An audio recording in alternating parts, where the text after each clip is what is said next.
Hello everyone, I am doing a tutorial today for my ivy wall. And so I thought I would start at the very beginning and show you all how I do ivy for 112 miniatures.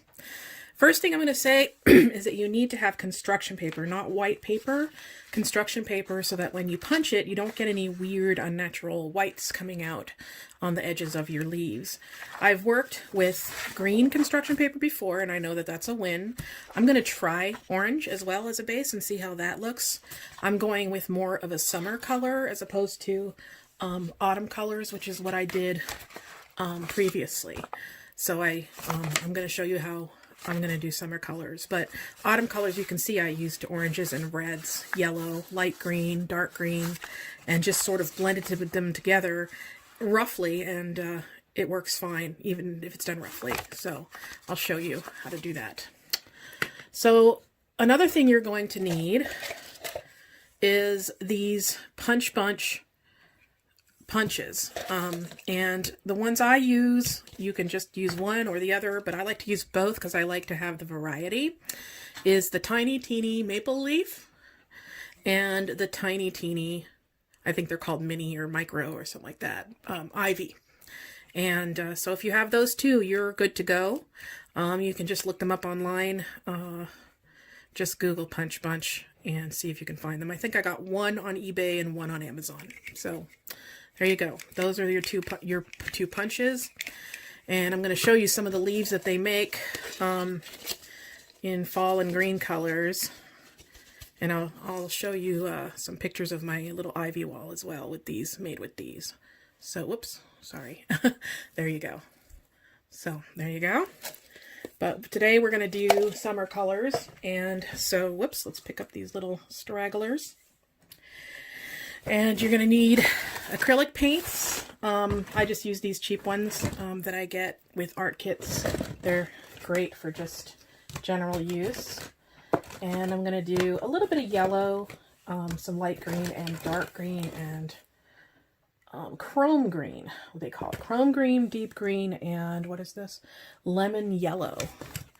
So, other things you're going to need is, this is for the building process, but it'll give you time right now to go out and find them. These are little branches from our blueberry bush that died, but these will serve wonderfully to work as the structure of your ivy bush.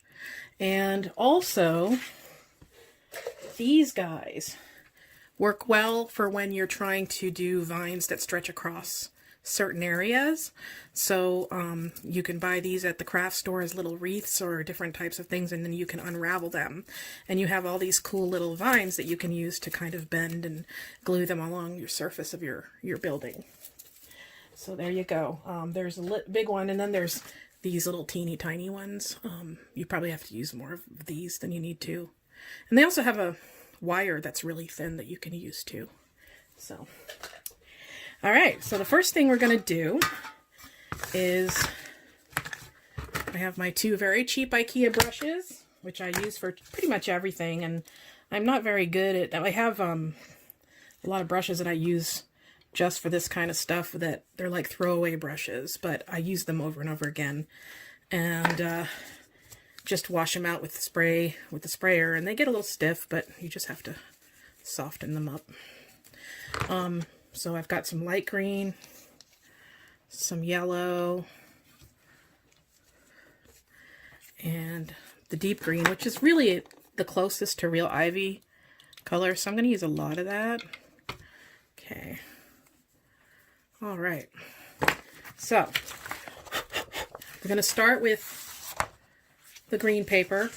Now, I want you to realize that you have to do both sides of the paper. You can't just do one side and then have your leaves kind of a weird, like this is a very synthetic looking green. It's not a very natural looking green, and you don't want that on the underside of your leaves because you want the dimension and the color that the variegated colors gives, not this ugly sort of, and then just unnatural looking green. And then just, here you go, as you see. Now you can make the green a little darker by adding just drop in a little bit of black and just let it mix in as you're sort of, and then you can do this. See how it kind of spreads out and becomes a very dark green, like a pine green. And it's okay if it's dark. That looks good, actually. I'm happy with that. And then mix in some more. This green seems to have a lot of blue in it. This one right here. But it'll work. And then you can lighten it up with a little bit of white too, if you want to make a different value of the same color. So this white is almost empty, but yeah, I tend to abuse my, and then just mix it in. If it's too light, just add a little more green, and you get like this luminous kind of green. Put a little bit of yellow green on there.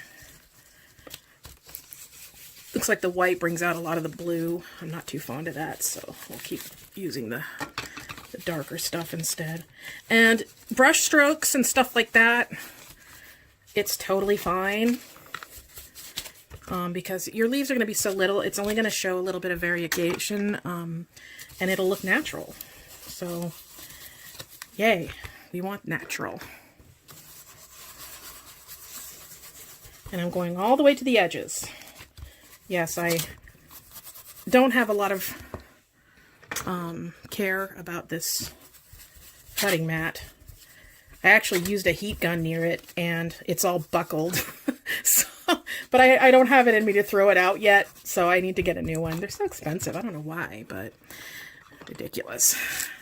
These craft stores and art supplies people. So yeah, I'm working on more greens in this wall. But still, you're going to have leaves that are, you know, sacrificial leaves, or some bug like, you know, chewed its stem and it turned yellow, and some of them might have little holes and black marks on them. And so no ivy wall is 100% uniform. It's going to look fake if you do too uniform. So, all right, I'm getting close to finishing this side. I'm going to do the edges. I don't want any of that electric, ugly, synthetic green coming through, so I'm trying to, I need a little bit of water.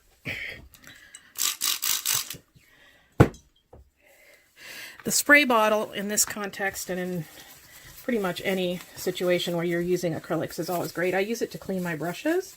Instead of just dumping them in water, I will spray them out and then daub them dry with a piece of fabric.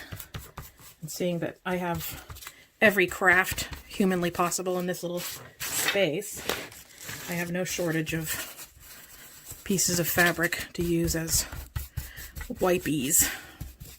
Okay. I like this. I like this color. I like the variegation. I like that darkness. I'm going to put a little bit here. Cut up that bluish green. There you go. And now I'm just going to flip it over, and I'm going to do it all over again. So let's try that, and then I'm going to try the orange paper. Okay, that one's done. So let's set this aside to dry. Okay, and now we're going to just play around with the orange. I'm curious to see how the green's going to look on that. No. That's just ugly AF. So that's a no-no. We'll go with the straight green. Bye-bye. Okay, so I will be back for the next step. All right, so the next step is to use lacquer. You can use a polyurethane sealer, anything that is going to seal it and, believe it or not, strengthen it. So you're putting like a little layer of plastic over it, but also it gives it the shine that leaves have, and it also will lengthen its life and strengthen this very weakened paper. And you want to do both sides. So take it outside once it's dry, spray it down, flip it, spray it down, and let it dry. Alright, so while everything is drying, I have my street scene, or if the case of maybe you're doing a lattice from your, your dollhouse garden, or a shadow box scene just like this one, or the front of your dollhouse. The first thing you want to do is, while this is drying, is to start sort of conceptualizing where you're going to have your ivy go. So that's not going to work, is it? But if I go lower, maybe it will. So that's an idea. This one might work pretty well. Let's put it, no. It's sticking out in a strange way though here. Well, I can always break it and then re-glue it. The good thing about this is you can cover up all of your breakages with ivy. So it will, it's pretty flexible. Ooh, I like that too. We'll have it go up this way and then curl around this way. Now, ivy is always looking for the sun, just like any other plant.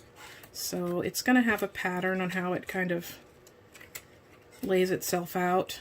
It's going to go, horizontally searching out open spaces, and then it's going to have its vines going up. Upwards. So yeah, these branches are pretty brittle, so I'm going to have to be careful. But so far, I kind of like this one. So we'll go ahead and put that here. There. And then maybe we'll have this one come off here.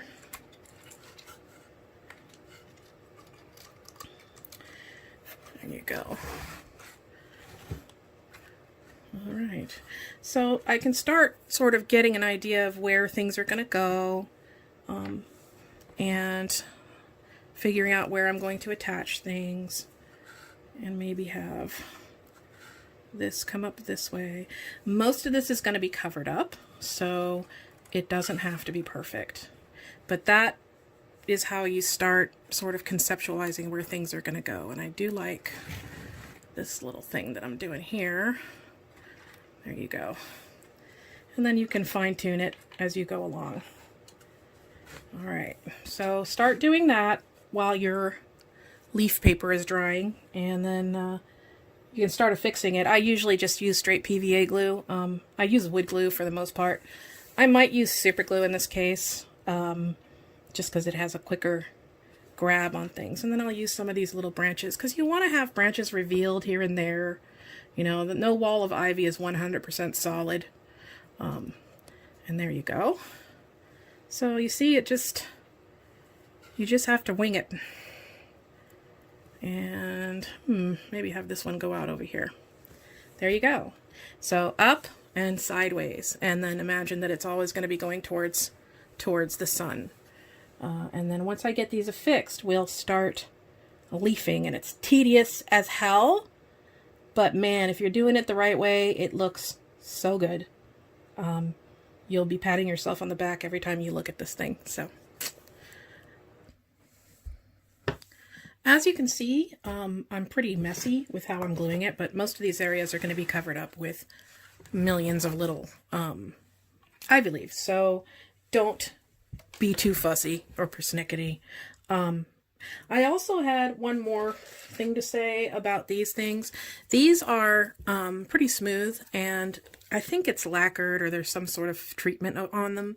So before you use these, I would take a piece of sandpaper and score them and make them a little rough, because the glue just does not stick to it as well, and your leaves will fall off pretty easily if you don't prepare the surface on these ones. But since I'm using natural sticks with natural bark, hopefully everything will be fine. So we'll figure it out. We'll find out. I'm going to let this dry, and then this is almost dry. It's still got a little bit of moisture on it, but once it's fully dry, I'm going to start punching and making leaves. So I'll just do that off camera and then start gluing them on. When I start applying them to the scene, I will start the video again. So I have glued on my branches, as you can see.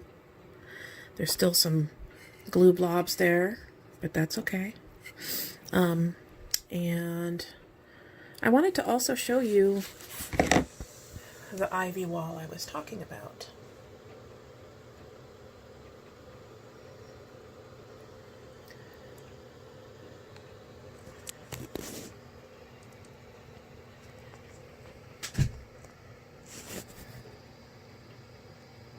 There you go. That's Griff. All right, so back to the grind. Now I have done punched a few of the little leaves. They're still a little greener than I would like, but I will probably mix them in with different values and hues as I go along, because I might have to punch out more because I want to do most of this wall. So we'll just start with the basics, and you're going to need your glue. I use wood glue, PVA glue. Now let me get my paint tray. I just always find these random things. I never reuse them, and so I end up like trashing all sorts of lids and whatever and then throwing them out because I'm such a disorganized person. There you go. So there's some glue. And you're also going to need, if you don't have these, I recommend you use anything with like maybe a embroidery or upholstery needle or something that's thin and sharp. This is a clay tool. They have different sizes on them. And what I'm going to do is use this to give each and every leaf proper shape. So you can see this here. I'm trying to make sure that it focuses, but it's hard. All right, I've got a leaf. I kind of like the other side better. Yes, and this is why it's tedious, because you are doing each individual leaf. So you're doing a center vein, and then a vein down this way, and a vein down this way. And as you can see, it gives your leaf kind of a little bit of a cup shape, see? Now I'm going to push the little leaf stem back. And then, of course, I wasn't prepared, so I started filming without getting all my tools together. Typical me, typical me. And, there you go, tweezers. So I'm going to grab my tweezies, and I'm going to poke the stem into the glue, so you can see it's got a little dot of glue on there. And I'm just going to plop it into place. So, and thus we begin. So I'm going to do a few, and then I'll probably just do the time lapse as I work. I think that'll be a lot easier than you sitting here listening to me jibber jabber while I make leaves, and I can listen to my podcast. So, all right, I'm getting started.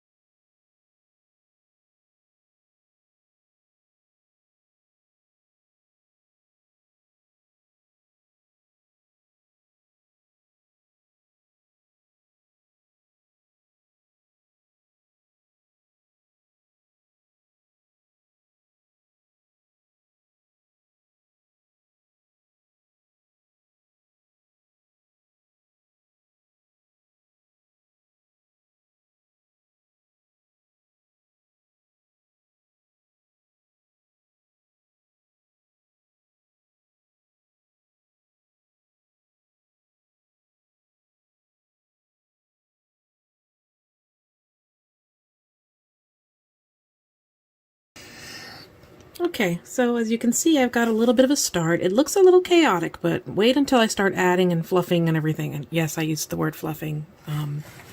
We'll try and forget about that right now. Anyway, but I wanted to talk a little bit about the direction of the leaves, because if you see a lot of the little vines that on some miniature scenes, clearly the person has who applied it is getting it from they get a little string of leaves and they just glue it down, and you know, the leaves kind of go out side to side and they snake them around, and vines generally don't grow that way. And what the hell, did I just lose my... I lost a leaf. Vines generally don't grow kind of willy-nilly and snake around and go up and down. They're looking for the sun. And the leaves grow with their faces oriented towards the sun. So you're not going to have leaves that are pointed in all different directions. If you look at a wall of ivy, all the leaves are pretty much facing the same direction and the same angle. So that is what I'm working towards. And the only ones that don't do that are when they're sending out their little exploratory limbs and their little mini branches. Then usually they kind of, they'll reach out and little tiny leaves will grow out kind of side to side on it. But as soon as it becomes established, the leaves will rotate themselves to face the sun, and they'll grow more leaves and get fuller. So looking at pictures of ivy walls taught me a little bit about how to apply the leaves. And as you can see, they're all facing with their little palm towards the what I would call the palm of the leaf, which is towards the sun. So they're all kind of like this. And no matter where you go and where you pile them on, they're going to be pointing down towards the ground, and then oriented towards catching as much light as possible. Whoops, I just knocked this one out. So that is what I am doing. Yes, it's super tedious, but it is a good thing to do when you're listening to a podcast. I tend to be obsessed with true crime. I try to watch my favorite Korean dramas while doing this, but I don't understand enough Korean to do it without reading subtitles, which is such a bummer. So that's one of my goals, is to learn enough Korean so I can watch their TV and media without relying on my eyes being on the screen all the time. And so my compromise is to listen to podcasts, and I listen to a lot of true crime. I guess it's a thing now, and that's what I do while I'm doing these time-lapse sessions, I should say. Now it is close to midnight, so I don't know how much longer I'm going to go on for tonight, but I'm just going to keep plugging away. And when these are dry, I'm going to keep pushing them down a little bit so that they're not pointing so horizontally right now. But as you can see, I'm slowly spreading the growth. I also mixed in my autumn colored ones. I figured, what the heck, because they were just sitting there anyway, and I can always make more. And it does add a really nice variety of color to the leaves. So I'm doing one vein down the ivy leaf, and it makes a cute little cupped leaf, as you can see. Oops. So there you go. And then I'm grabbing it by the tip, folding down the stem, dipping the stem in glue, and then dropping it on the branch.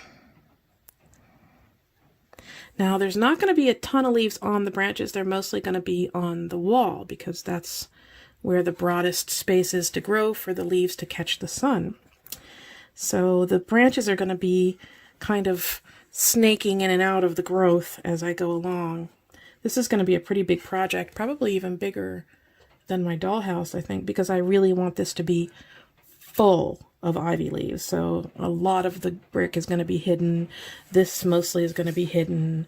The edges of the windows are going to be kind of crowded with ivy leaves. If you've seen, I've already started placing them at the bottom as if they're kind of nested in a little bed of ivy leaves. And it's starting to look good already, I think. Maybe I'm just tooting my own horn.